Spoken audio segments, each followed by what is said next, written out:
Tu veux que je te raconte l'histoire du gigantesque trou apparu dans un champ? Ok, mais par contre, moi, je ne raconte mes histoires qu'aux enfants qui se lavent les dents.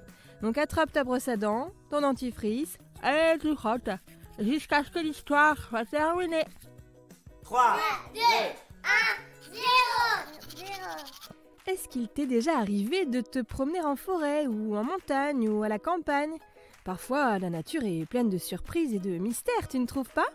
Tu te balades et d'un coup, paf! Tu tombes sur un rocher avec une forme délirante, ou bien tu trouves des cavités et des gouffres creusés naturellement dans une falaise, ou des grottes très profondes et des pics très très hauts. Il y a même des endroits qui sont visités par des touristes du monde entier, rien que pour les merveilles de la nature.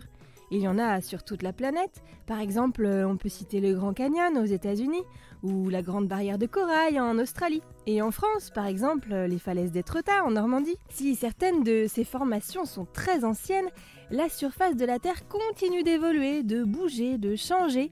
Au Mexique, par exemple, un énorme trou est apparu récemment au milieu d'un champ. Tu veux savoir pourquoi ce trou s'est formé? Je vais t'expliquer ça dans un instant. Mais avant, j'ai une devinette pour toi. Est-ce que tu sais ce que signifient les mots parodontite et gingivite? On dirait presque des petites chansons, non?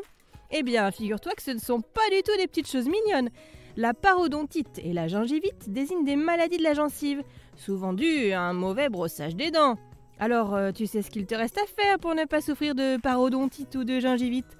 Embrasse! Pour en revenir à notre histoire de trou, il ne cesse de grandir. Au début, il ne mesurait que 5 mètres de diamètre, gros comme une camionnette quoi. Et puis progressivement, il s'est élargi.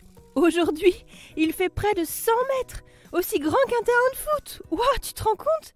Du coup, la maison qui se situe tout près a été évacuée par précaution. Les autorités ne connaissent pas encore exactement les causes de la formation de ce trou, mais pensent qu'il s'est formé parce que le sol aurait été fragilisé, sans doute à cause d'extraction d'eau souterraine. C'est déjà arrivé dans d'autres endroits du monde que des trous se forment comme ça, au milieu de nulle part. Souvent, c'est dû à plusieurs facteurs, des fortes pluies, des constructions qui n'auraient jamais dû se faire à cet endroit-là, ou d'anciens réseaux de souterrains qu'on avait oubliés. Mais c'est extrêmement rare, et je peux t'assurer qu'il n'y a rien de plus solide que la terre ferme, le plancher des vaches comme on dit. Bon, montre-moi un peu tes dents. Fais A, fais I.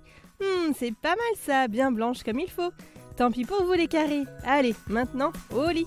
Je vais pas aller me coucher. Retrouvez Les Dents et Dodo et tous les podcasts BFM TV sur bfmtv.com et sur toutes les plateformes de streaming. C'est un podcast BFM TV.